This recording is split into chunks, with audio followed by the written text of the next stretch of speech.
নিজের আঙুল সামান্য কেটে গেলে অনেক সময় মনে হয় যেন থমকে যাচ্ছে জীবন। তখন মনে হয় এই ছোট্ট অঙ্গটাই বুঝেছিল সবচেয়ে প্রয়োজনীয়। তাহলে ভাবুন তো সেই সব মানুষদের কথা যাদের নেই কোনো হাত পা, কিভাবে কাটে তাদের প্রতিটি সকাল সন্ধ্যা, যেখানে তাদের ছোট্ট একটি কাজও হয়ে ওঠে বিশাল যুদ্ধের মতো।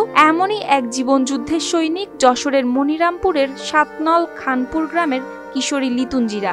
জন্ম থেকেই যার নেই হাত পা, কিন্তু সীমাবদ্ধতাকে উপেক্ষা করে যেন লড়াই করতেই জন্মেছেন লিতুন। কাঁধ আর চোয়ালে কলম চেপে ধরেই লিখছেন জীবনের প্রতিটি অধ্যায়।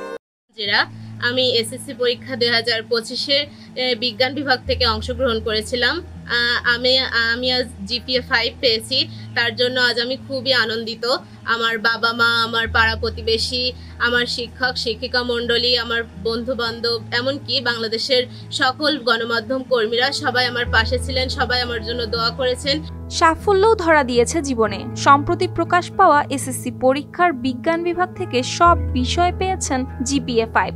শুধু নিজের নয়, পুরো গ্রামের মুখ উজ্জ্বল করেছেন লিতুন। এর আগে প্রাথমিক ও জুনিয়র পরীক্ষায়ও বৃত্তি পেয়েছিলেন তিনি। শাইনি চুলে এখন হবে সব হেয়ারস্টাইল। সিল্কোর দ্বিগুণ শাইনি চুল প্রতিদিন। মেধা অন্বেষণ প্রতিযোগিতায় টানা 2 বার হয়েছেন উপজেলা চ্যাম্পিয়ন। মাতৃভাষা দিবসের রচনা প্রতিযোগিতায় জেলা পর্যায়ে প্রথম, আর জাতীয় শিশু কিশোর প্রতিযোগিতায় জিতেছেন সোনার মেডেল। এভাবে যেন শুধু হাত নয়, মনের শক্তি দিয়েই খুলে দিচ্ছেন সাফল্যের তালা। সে খুব মেধাবী এবং ক্লাস 1 থেকে এসএসসি পর্যন্ত সে প্রত্যেক ক্লাসে প্রথম স্থান অধিকার করেছে এবং সে জিপি 5 পেয়েছে। আমি তার সর্বমঙ্গল কামনা করি। লিতুনের এই সাফল্যে শুধু পরিবার নয়, গর্বে ভাসছে পুরো এলাকা। যারা একসময় চিন্তায় ছিলেন মেয়েটি আদৌ নিজের যত্ন নিতে পারবে কিনা, আজ তারাই দেখছেন সেই মেয়ে এখন পরিণত হয়েছে গোটা সমাজের অনুপ্রেরণা। সবাই আমাকে খুবই সাপোর্ট করে, আমার টিচাররা, আমার সহপাঠী, বন্ধু বান্ধব, আর আমার বাবা মা তো আছেই, তারা আমার পাশে সবসময় আছে। তো সবার সাপোর্ট নিয়ে আমি এগিয়ে চলছি। মা বাবার মুখে এখন বাঁধ ভাঙা হাসি, কারণ যে মেয়েটি ছিল শরীরের দিক থেকে ভিন্ন, আজ সে মেয়েই যে উজ্জ্বল করেছে তাদের মুখ। লিতুনজিরার আব্বা হাবিবুর রহমান। লিতুনজিরা এবার 2025-এ জিপিএ 5 পেয়েছে। আমি এই রেজাল্টে খুব খুশি।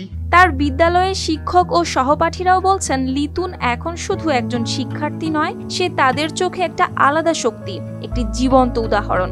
আর অধ্যাপক জানান লিতুনের জেদ, মনোবল আর আত্মবিশ্বাস সাহস যোগায় অন্যদেরও। ভর্তি হয়েছিল, সে ভর্তি পরীক্ষা থেকেই সকল ক্লাসে প্রথম হয়ে আসছে এবং 2025-এ সে বিজ্ঞান বিভাগ থেকে এসএসসি পরীক্ষা দিয়েছিল। আজকের ফলাফলে দেখা গিয়েছে সে অন্যদের সাথে জিপিএ 5 পেয়েছে। এই রেজাল্টে আমরা সবাই খুশি, আলহামদুলিল্লাহ। এবং আমার পক্ষ থেকে বা আমাদের প্রতিষ্ঠানের পক্ষ থেকে তার জন্য শুভকামনা রইল। লিতুন জানে সামনে তাকে মোকাবেলা করতে হবে আরো অনেক চ্যালেঞ্জ, কিন্তু তবুও তার স্বপ্ন একদিন সে হবে নামকরা ডাক্তার। সমাজের পিছিয়ে পড়া আর অসহায় মানুষদের করবেন সেবা। সেই জেদ নিয়ে সে লিখে যাচ্ছে নিজের ভাগ্য, নিজের গল্প। News desk, RTV।